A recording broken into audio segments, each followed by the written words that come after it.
अस्सलाम वालेकुम dear students, class 10 biology chapter number 14 हम पढ़ रहे हैं। आज हम पढ़ने जा रहे हैं sexual reproduction in flowering plants. जैसे कि ये चैप्टर रिप्रोडक्शन से रिलेटेड है, इसमें हमने एसेक्सुअल रिप्रोडक्शन के मेथड्स पढ़े, budding, fragmentation, spore formation etcetera etcetera. So today we are going to study sexual reproduction के प्लांट्स में कैसे होती है, जिसमें हमने अल्टरनेशन ऑफ जनरेशन पढ़ा। आज हम पढ़ने जा रहे हैं sexual reproduction in flowering plants के जो फ्लावरिंग प्लांट्स हैं, ऐसे पौधे जिनके ऊपर फूल उगते हैं, फ्लावरिंग प्लांट्स हैं, उनमें किस तरह से सेक्सुअल रिप्रोडक्शन होती है, किस तरह से होती है, उसको पढ़ने से पहले वी विल डिस्कस कि फ्लावरिंग प्लांट्स के स्ट्रक्चर्स कौन कौन से होते हैं, मेन स्ट्रक्चर इसके कौन से हैं। फ्लावरिंग प्लांट जो है, इसके बेसिकली हमारे पास 4 वॉरल्स होते हैं, 4 घेरे हम कह सकते हैं। एक जो है वो फूल के होते हैं, 4 हिस्से हैं इसके, वॉरल्स हैं, उनको हम डिस्कस करते हैं। सबसे पहला आउटर मोस्ट वॉरल है प्लांट का कैलेक्स। कैलेक्स की इंडिविजुअल यूनिट्स को हम कह सकते हैं सेपल्स। जो जब एक पौधा जब एक फूल उगना होता है तो पहले वो कली बनता है, ठीक। तो ये जो कली होती है, जो ग्रीन कली की ग्रीन पत्तियां होती हैं बेसिकली, जिन्होंने उस पूरे फूल को अंदर से प्रोटेक्ट किया हुआ है, ये जो पत्तियां हैं ये वाली, इनको हम कहते हैं कैलेक्स। इंडिविजुअल यूनिट इसके हैं सेपल्स। ये जो सेपल्स हैं, ये जो फूल की बेसिकली हम कह सकते हैं जो पत्तियां हैं, जिन्होंने प्रोटेक्ट किया हुआ है पूरे फ्लावर को, जो अंदर इसके फ्लावर है, ये आउटर मोस्ट है ना, सबसे बाहर वाला ये वॉरल है, तो इसको हम कहते हैं कैलेक्स। इसके जो इंडिविजुअल यूनिट्स हैं, इनको हम सेपल्स का नाम देते हैं। वॉरल कैलेक्स जो है, this is first whorl, outermost whorl है प्लांट का, और इसका काम क्या है कैलेक्स का, सेपल्स का, कि इन्होंने ये जो पूरा का पूरा फ्लावर है इसको प्रोटेक्ट किया हुआ है। जो बाकी के अंदर के वॉरल्स हैं, जो बाकी 3 वॉरल्स हैं, उनको प्रोटेक्ट किया हुआ है। उसके बाद दूसरा वॉरल है क्रोला। क्रोला की इंडिविजुअल यूनिट्स को हम नाम देते हैं पेटल्स का। पेटल्स जो फूल की पत्तियां हैं, जो डिफरेंट कलर की, रेड फ्लावर है इसकी रेड पेटल्स होंगी, ये पेटल्स। पिंक फ्लावर है इसकी पिंक पेटल्स होंगी, ऑरेंज है उसकी ऑरेंज होंगी, there are so many, blue है उसकी ब्लू कलर की पेटल्स होंगी। तो ये जो वॉरल है, इनको हम कहते हैं पेटल्स, और ये जो वॉरल है प्लांट का पूरा, इसको हम नाम देते हैं क्रोला। क्रोला, ठीक। और क्रोला की जो इंडिविजुअल यूनिट्स हैं, दे आर पेटल्स। क्रोला का काम क्या है, पेटल्स का काम क्या है, कि इन्होंने जस्ट अपने कलर की वजह से, because they have many beautiful colours, red है, पर्पल है, पिंक है, येलो है, तो ये पेटल्स क्या करती है, they just do the job of attraction. ये अट्रैक्ट करती हैं पौधे, ये जो है ये दूसरे इंसेक्ट्स वगैरह आ रहे हैं, बर्ड्स हैं, उनको अट्रैक्ट करेंगे अपनी तरफ। फिर वो इंसेक्ट्स जब इन पत्तियों के ऊपर आके बैठेंगे, तो वो इंसेक्ट्स क्या करेंगे, उनके पास जो भी पोलन ग्रेन्स वगैरह प्रेजेंट हैं, वो दूसरे पहले पौधे में बैठे थे, वहां से उनके साथ पोलन ग्रेन चिपक गए, तो वो जो ग्रेन्स हैं, वो दाने हैं, जब वो इस फ्लावर के आगे ऊपर बैठेंगी, तो दाने यहाँ पर आगे चिपक जाएंगे, इसको दे जाएंगे, जो कि पॉलिनेशन जिसको हम कहते हैं। पोलन ग्रेन्स एक पौधे से दूसरे पौधे में ट्रांसफर हो रहे हैं, सेम प्लांट है या डिफरेंट प्लांट के हैं, तो एक फ्लावर से दूसरे फ्लावर में जो पोलन ग्रेन्स की ट्रांसफर है, दैट इज पॉलिनेशन। तो पेटल्स का काम क्या है, ये जो क्रोला है, जो कलरफुल आपको नजर आ रहा है वॉरल, इनका यही काम है कि इन्होंने जस्ट अट्रैक्शन करनी है, पॉलिनेशन में हेल्प करनी है, कि ये प्यारे प्यारे कलर्स हैं, इसकी वजह से बर्ड्स और इंसेक्ट्स इनकी तरफ अट्रैक्ट होते हैं। जब वो बर्ड्स और इंसेक्ट्स इनकी तरफ आते हैं, वो उनके साथ जो पोलन ग्रेन्स अटैच होते हैं, वो इन फ्लावर्स को ऊपर जब बैठते हैं तो वो इनको दे जाते हैं, जिसकी वजह से फर्दर प्रोसेस शुरू तो ये जो दो वोरल्स हैं कैलेक्स एंड करोला, ये जो दो वोरल्स हैं इनको हम कहते हैं ये रिप्रोडक्शन में हेल्प नहीं करें, ये बस प्रोटेक्ट करें। जो सेपल्स हैं उनका काम क्या है कैलेक्स का, कि उन्होंने अंदर वाले वोरल्स को प्रोटेक्ट करना है, अंदर वाले फूल को प्रोटेक्ट करना है। और पेटल्स का काम क्या है करोला का, कि इसने जस्ट अट्रैक्ट करना है इंसेक्ट्स और बर्ड्स को अपनी तरफ, और बाकी फ्लावर को ब्यूटी देनी है। तो ये रिप्रोडक्शन में हिस्सा नहीं ले रहे, इसलिए इन दोनों को सेपल्स को और पेटल्स को, ये जो दो वोरल्स हैं कैलेक्स एंड करोला, नेम का नाम कैलेक्स और करोला है, इनको हम कहते हैं कि ये नॉन रिप्रोडक्टिव। क्या है ये? नॉन रिप्रोडक्टिव है। तो ये जो पहले दो वोरल्स हैं फ्लावर के, ये क्या है? नॉन रिप्रोडक्टिव है, ये रिप्रोडक्शन में हिस्सा नहीं ले रहे। नेक्स्ट हमारे पास जो नेक्स्ट दो वोरल्स हैं, अंदर वाले वोरल्स हैं प्लांट के, उनको हम कहते हैं वो रिप्रोडक्टिव होते हैं। वहां पे ही जो प्लांट की रिप्रोडक्शन का प्रोसेस है वो इन्हीं वोरल्स के ऊपर होना है, उनको हम डिस्कस करते हैं। सबसे अंदर वाला वोरल है दैट इज एंड्रोशियम। अगला तीसरा वोरल है एंड्रोशियम।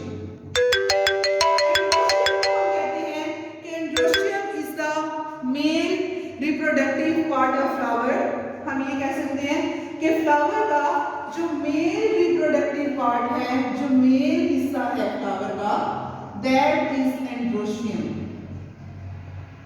Mail reproductive part. ठीक, एंड्रोशियम में हमारे पास दो हिस्से हैं, एंड्रोशियम में दो चीजें आती हैं, एक हमारे पास ये फिलामेंट,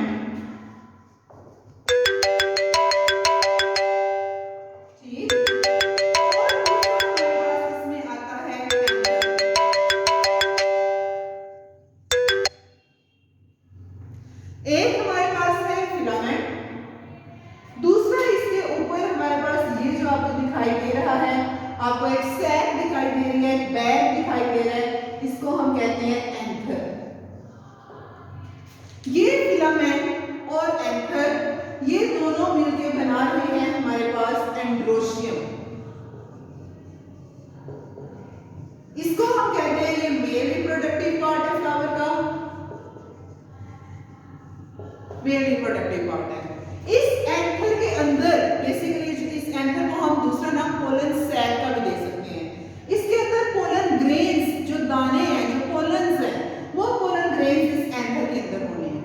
ठीक है, तो इसको हम पोलन सैक का भी नाम दे सकते हैं इस एंथर को, इसके अंदर पोलन ग्रेन्स वगैरह प्रेजेंट होंगे।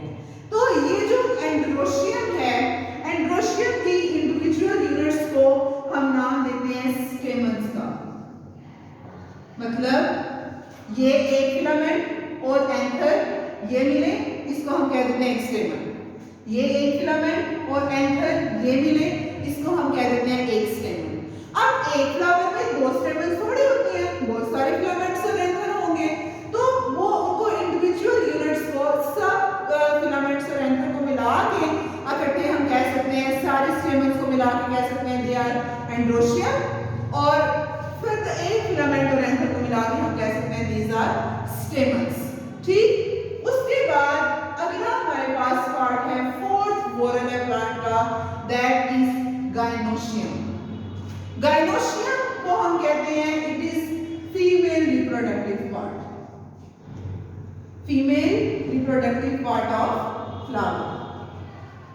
G4 आप इसे याद रखें, it is confusing little bit students को कि इधर एंड्रोशियम मेल था या फीमेल पार्ट था, गाइनोशियम मेल था या फीमेल था। तो वो आप इससे याद रख सकते हैं कि gynoecium, G for gynoecium, G for girl, तो गर्ल भी फीमेल है, तो इससे आप याद रख लें कि गाइनोशियम क्या है, ये फीमेल रिप्रोडक्टिव पार्ट है फ्लावर का। फीमेल रिप्रोडक्टिव पार्ट है फ्लावर का ये गाइनोशियम, ये है पूरा हमारे पास गाइनोशियम। गाइनोशियम में हमारे पास तीन चीजें आती हैं। सबसे ऊपर ये जो आपको दिखाई दे रहा है, this is style, sorry stigma, ये हिस्सा ऊपर वाला। फिर नीचे ये जो आपको ट्यूब दिखाई दे रही है, दिस इज स्टाइल, स्टिग्मा ऊपर वाला। ये जो ट्यूब है दिस इज स्टाइल, और ये जो नीचे आपको दिखाई दे रहा है bag line, this is ovary. ठीक, तो गायनोशियम में हमारे पास कितने हिस्से हैं?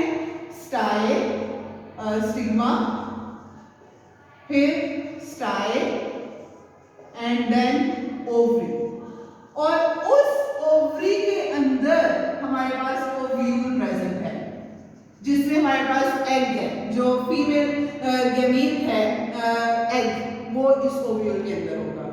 इसी एग के पास यहाँ से स्पर्म आएगा और वो इसकी रिप्रोडक्शन होगी, और फिर आगे से वो सीड जो है वो फ्रूट में चेंज होना शुरू हो जाएगा and so on.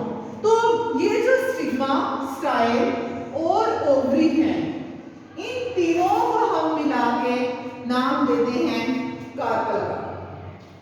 Carpel,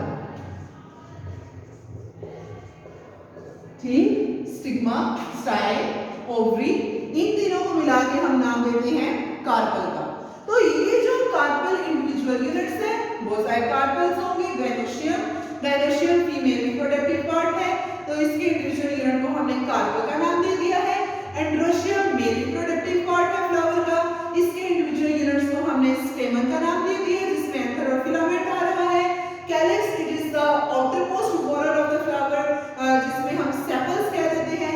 Corolla जो है ये इनर मोस्ट वॉरल है, कैलिक्स के बाद आ रहा है, जिसमें हम पत्तियां जो फूलों की हैं उनको बेसिकली कह रहे हैं दैट आर पेटल्स। तो ये हमारे पास 4 वॉरल्स हैं फ्लावर के। हम ये आज हमने वॉरल्स को डिस्कस किया है, इसमें 2 वॉरल्स हमारे पास नॉन रिप्रोडक्टिव हैं, बाकी जो 2 वॉरल्स हैं वो हमारे पास रिप्रोडक्टिव है, जो रिप्रोडक्शन में हिस्सा लेंगे। तो ये 4 वॉरल्स आज हमने पढ़े हैं। कल हम पढ़ेंगे कि कैसे रिप्रोडक्शन होती है, बेसिकली डिटेल में पढ़ेंगे। गायनोशियम क्या है, एंड्रोशियम क्या है, क्या-क्या उसमें हिस्से होते हैं, किस-किस तरह से वो स्पोर्स बनते हैं, हैप्लॉइड स्पोर्स, माइक्रोस्पोर्स और मेगास्पोर्स, किस तरह से वो मिलते हैं और जायगोट बनता है और फिर आगे फर्दर एक फ्लावरिंग पार्ट बन जाता है। तो उसके बारे में इंशाल्लाह हम कल पढ़ेंगे, डिटेल में पढ़ेंगे रिप्रोडक्शन किस तरह से हो रही है। आज जस्ट हमने वॉरल्स के बारे में पढ़ा था, ये जो 4 वॉरल्स हैं प्लांट के, ये कौन-कौन से हैं। अगेन बता देती हूँ, सबसे आउटर मोस्ट वॉरल है हमारे पास, जिसको हमने कैलिक्स का नाम दे दिया। कैलिक्स के इंडिविजुअल यूनिट्स को हम सेपल्स कहते हैं। उसके अंदर वो वॉरल है, ये मैंने आउटर मोस्ट वॉरल कली बना दी थी, जो कली है बेसिकली, कली के बाहर जो ग्रीन कलर की आपको पत्तियां नजर आ रही हैं वो।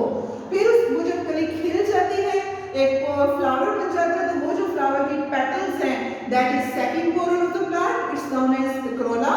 फिर उसके अंदर हमारे पास इनर मोस्ट वॉरल्स हैं 2, एक हमारे पास है androecium that is male reproductive part of flower, और दूसरा हमारे पास है gynoecium that is female reproductive part of flower. Androecium की जो इंडिविजुअल यूनिट्स हैं they are called stamens, and gynoecium के इंडिविजुअल यूनिट्स हैं they are known as carpals.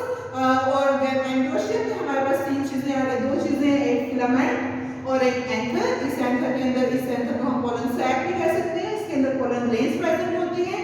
जो गायनोशियम है इसके 3 हिस्से हैं, स्टिग्मा, स्टाइल, ओवरी।